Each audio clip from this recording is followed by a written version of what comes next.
Hello and welcome to In Conversation. My guest today is the author and filmmaker, Dr. Kim Munro. Kim, welcome and thank you very much for joining me today. How's it going? Good. Yeah, a little sick, so I'm just giving that as a caveat for the sound of my voice. So yeah, but it's summer here, but it's been quite cold and rainy, so I blame the weather.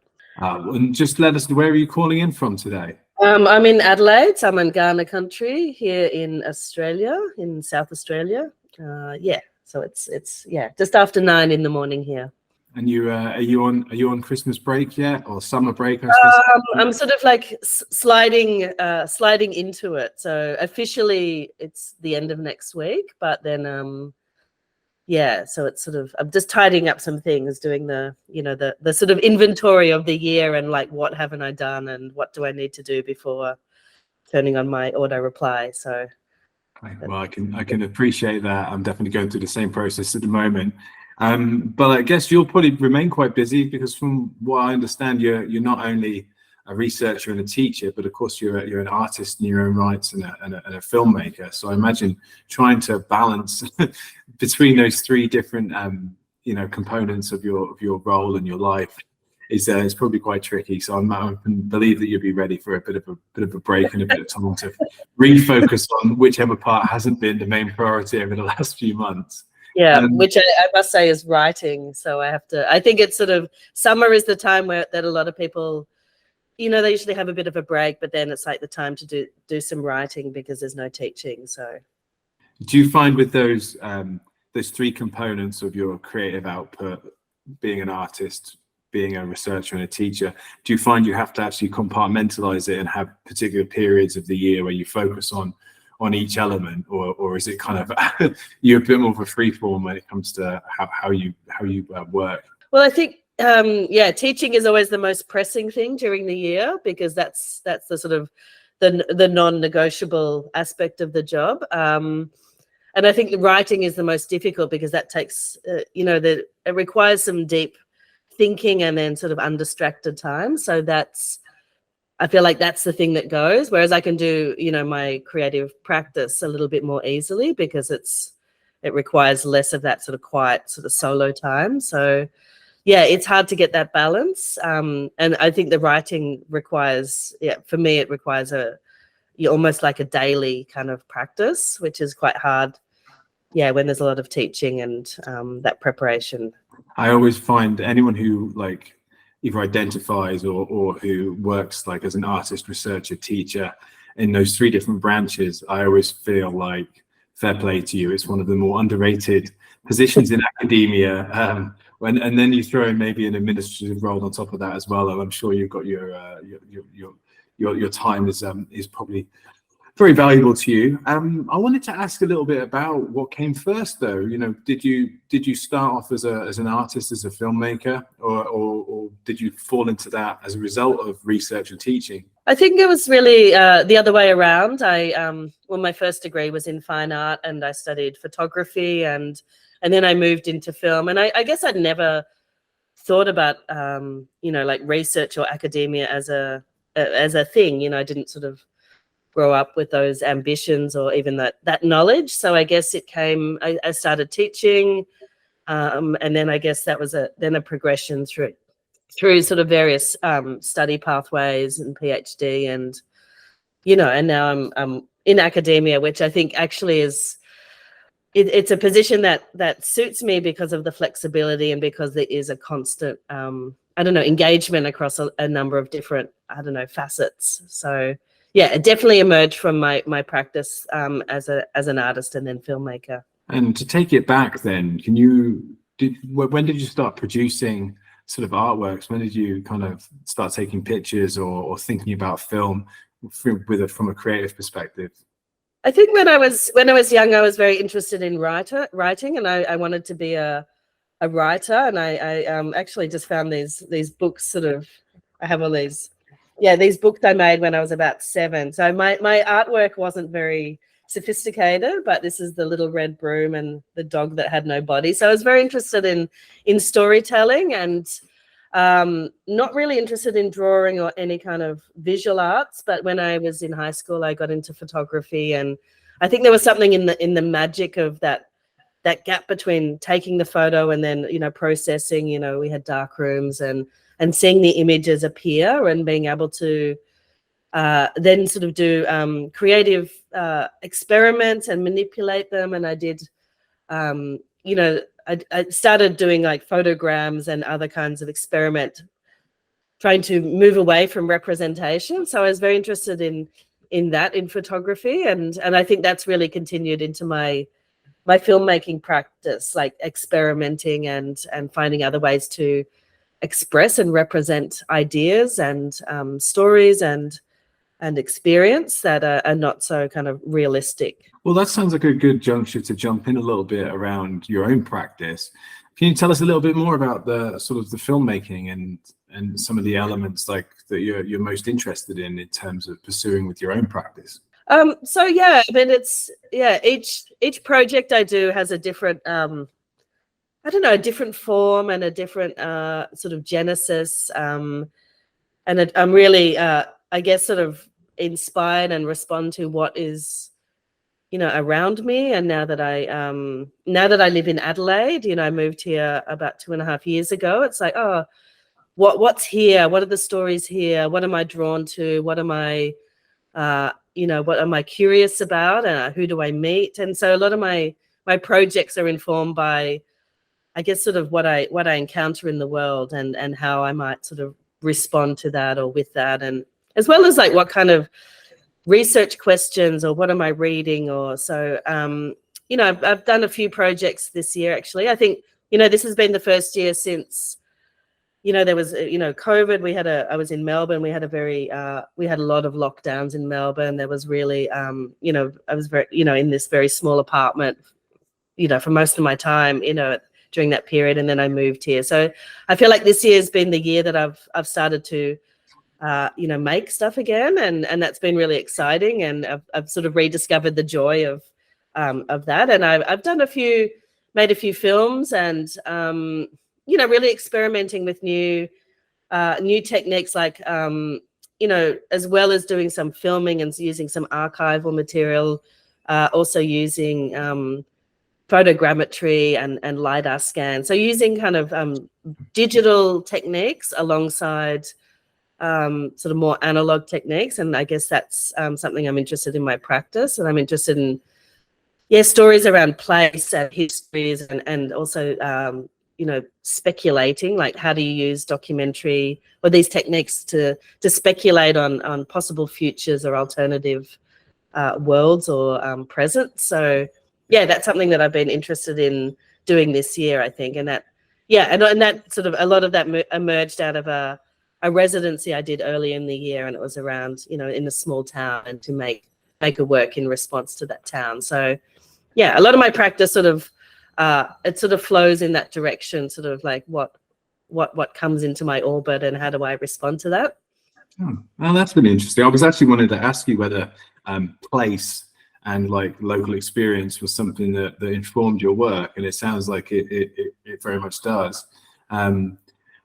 Yeah, do you often find that like your location and where you're historically speaking has affected like the types of work that you produce? Yeah, definitely. And I think you know, more so being here, because it's like a new place, and it's like, okay, what's here? It's like when I moved here, it's just like Adelaide's very quiet, and it's, you know, it's a bit country town vibe city. So it's just like, how do I make work here? What is here? It's just like, how do I start to start a practice in a place that is really unfamiliar and has no kind of history to me? But so, you know, like another project that I've been working on, it's continuing into next year, is around based on a friendship I had with a woman who started an experimental theater.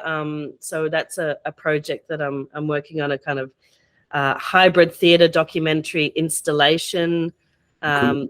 Yeah, so I'm always sort of thinking like, oh, what is the best way to tell this story as well? So this is about so they're coming up to their 40-year anniversary next year, a theatre called Vital Statistics, and it's like, oh, like it's very much embedded in this place, in this working class area out in Port Adelaide. And yeah, so how do I tell that story? And so working in a theatre space, but with documentary. So yeah, very much about the place and the kind of, the relationships I have here and who I meet as well. Well, and that makes me think about a couple of questions. One, how is the scene there? Like, you say it's kind of more of a rural, small town vibe, although a city that many of us globally have heard of and know for various different reasons, whether it be from soaps or from the arts and various different things. And of course, the university, UNISA, the University of Southern Australia, or I think that's the appropriate the title, is is well known to us at Intellect. But Wisdom, is there like a burgeoning or an established art scene there? It sounds like with this theatre, for example, sounds very cool. So is there much going on, or do you feel like you need to kind of shake things up? I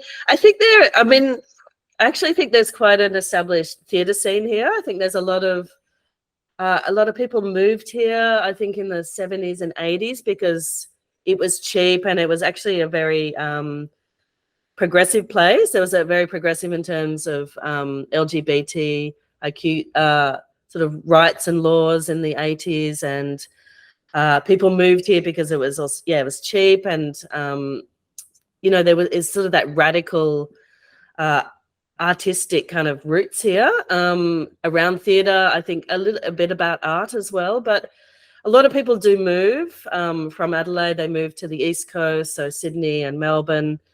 I think there's less of a, especially around documentary, sort of experimental documentary, and that intersection between sort of like academia and film, I think is less pronounced than it is in say Melbourne, where I was from. So yeah, I mean, another thing I've started here is this documentary film society. So I'm experimenting with different ways of trying to build audiences around experimental documentary, or more formally experimental documentary, because there isn't so much visibility. So I've started screenings, and I'm going to sort of experiment with different formats next year. So I'm really trying to build that and build sort of visibility and appreciation and audiences around that, because I think it's I think there's less of a screen culture here, I think, than Melbourne and Sydney.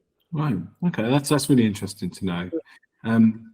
I wanted to jump in now really and talk a little bit about the book, of course, which you've published with Intellect, Constructions of the Real, Intersections of Documentary-Based Film Practice and Theory, which is an edited volume, and it's part of Intellect's Artwork Scholarship, International Perspectives in Education book series.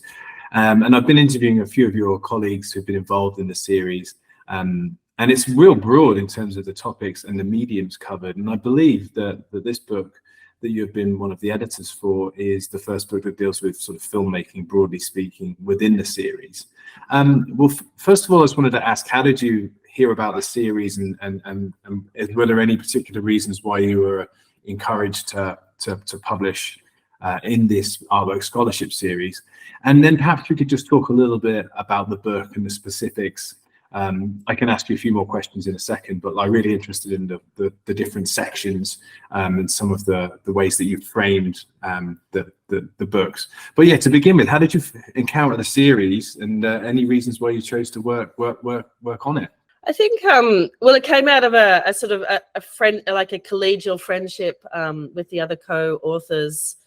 There were originally 5 of us, but then one was sort of busy doing other projects. So there were 4 of us, and I think we saw a call for proposals in one of the many emails that come every day with lots of call for proposals. And I think we were interested in just, working together on this, and I guess sort of putting like a footprint down around sort of that intersection between the filmmaking and the theory and that. So I think we did I can't remember what happened first, but we were, put together a proposal and did a call out for submissions for that. And there was quite a lot of interest, and we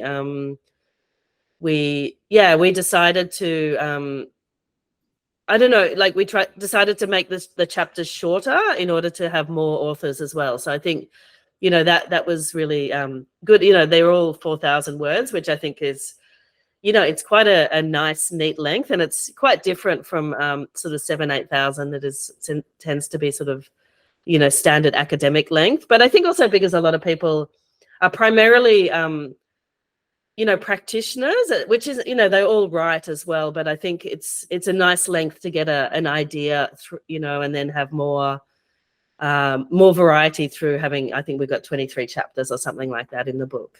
But it, you know, it was a project that I think we started during one of the lockdowns, and yeah, it worked well because we all had our different strengths in terms of the editorial team. Well, I mean, it's a fantastic project, and I really enjoyed looking through it again recently, and that's a good use of a lockdown, I have to say. You know, a lot of us put on a few extra pounds and drank a bit too much. So I think it's great. It's great that you had a productive output as well. But I was quite interested by the 4 like sections that it's in, and don't know, yeah, what could you maybe just tell us a little bit about those different sort of parts or sections, and why that they were important to you and to your team, how you kind of happened upon them?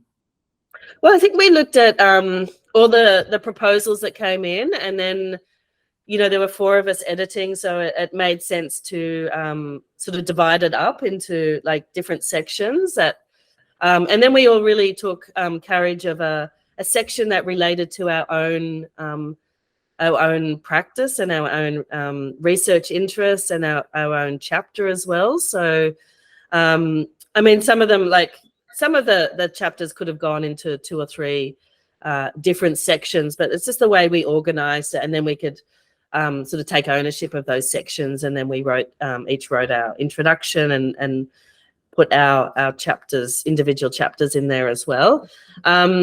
So the first section is around the sort of like more autoethnographic or ethnographic filmmaking and the self. That was Christine's, and then I did the second part, which related to my chapter around sort of environmental filmmaking, and that was around place and colonization, and I guess that relationship between sort of place-based filmmaking. And then the next section, Liz's, was around the essay film and this idea of expanded essay film, so moving beyond just linear filmmaking into sort of multilinear and interactive films as well, and that included her chapter. And then the final one was Catherine's, and she looked at sort of documentary filmmaking as a practice and as a form, and, you know, she has a bit more you know, of an industry background making films, and I think so she was sort of interested in bringing that industry experience into a different kind of filmmaking. So it worked really well, and I think, you know, often you know, academic writing is very much a solo pursuit, and it can be quite hard. And even, you know, even though during lockdown there was just all this time, seemingly it was just like it was really hard to do academic writing, because it just felt like, what is the point? You know, there was a lot of that, like, what is the point of everything except for, you know, eating and drinking and you know, so I think having that solidarity, like of the 4 of us together, and then along with all of the other authors involved in the book, was, I don't know, it was felt meaningful, I guess, to sort of have that as a project of, yeah, sort of community, and you know, within our own isolated existences of just being at home and on Zoom all the time, or yeah. So I felt it felt like a really a nice way of sort of being collegial. Yeah, that's a really nice way of putting it, actually. That's often I ask that question when I interview people and they discuss the projects that came out of lockdowns or out of the COVID years, the COVID files, as it were, and they often don't have such nice things to say. So that's really nice that it was all about place and collegial, bringing things together. And from that, do you have any specific goals when you sort of set out on the project? Like, were there specific objectives to build awareness of certain topics or themes? And do you think that the book kind of has achieved that, or did it evolve through the writing process? And did you end up, you know, the realized project was actually quite different to what you set out to achieve? I mean, I think one of our aims when we set out was to really have this global sort of survey of, you know, like practice and research and documentary. I think it's always more difficult to get submissions from like the global south and other, you know, less represented regions. So I think, you know, maybe we didn't, I don't know, get as broader perspectives as, you know, maybe we would have liked. And I think, but I think, you know, like I think the shorter chapters, and I think, I don't know, having that, like that dedicated volume to that relationship between the writing and the practice, you know, is really important in terms of like maybe, you know, younger scholars, you know, more emerging scholars or practitioners or,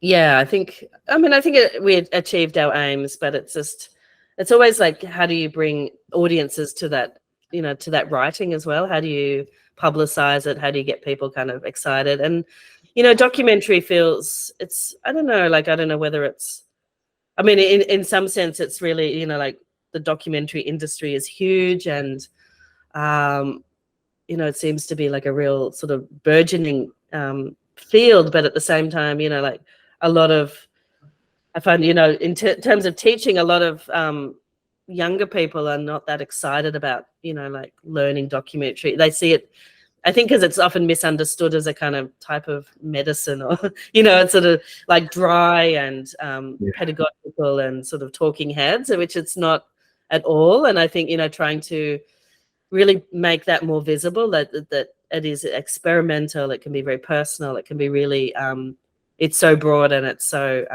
open to what it can be. So I guess that's part of the bigger kind of project. Oh, that's interesting. Yeah, that's really interesting. And with your own work and talking about, you know, experimental filmmaking, and it sounds like that kind of notion also impacts on your writing and on your research and how you consider the arts in general anyway. Were there any big influences on you and your own work as you were kind of growing up, or that stick with you now, whether it be type of filmmaking, specific, you know, directors or filmmakers, or any you know, monumental films, documentaries that you know, that really kind of chime with you? I don't ever really remember being that interested in documentary when I was growing up, and maybe because I wasn't exposed to it. I watched a lot of art house cinema as a teenager, and you know, sort of more European films. And you know, there was a show on TV here. It was very, very famous it was kind of in the 80s and 90s. It was late on a Friday night on SBS, which is sort of the alternative TV channel, and it was called Eat Carpet, and it was experimental films, like often short films. So I think sort of experimental films was more of my my interest, or my encounter with different kinds of filmmaking. So that was, yeah, that was very influential, I think. And then it was only sort of later that I got more interested in documentary, and when I started watching films, you know, like Agnes Varda and, you know, like Chris Marker, but then, you know, like people like Chantal Ackerman, and, you know, so I guess those filmmakers were some of my early experience of, you know, an excitement around documentary. And how about sort of more current filmmaking and filmmakers? Have you seen anything, let's say in 2023, that's been an impactful on you, whether it's in the documentary realm or perhaps just in feature films in general? Has there been anything that, you know, has really kind of sparked intrigue in you or made you think? I think there've been a couple. I mean, most of my encounters now come at the film festival.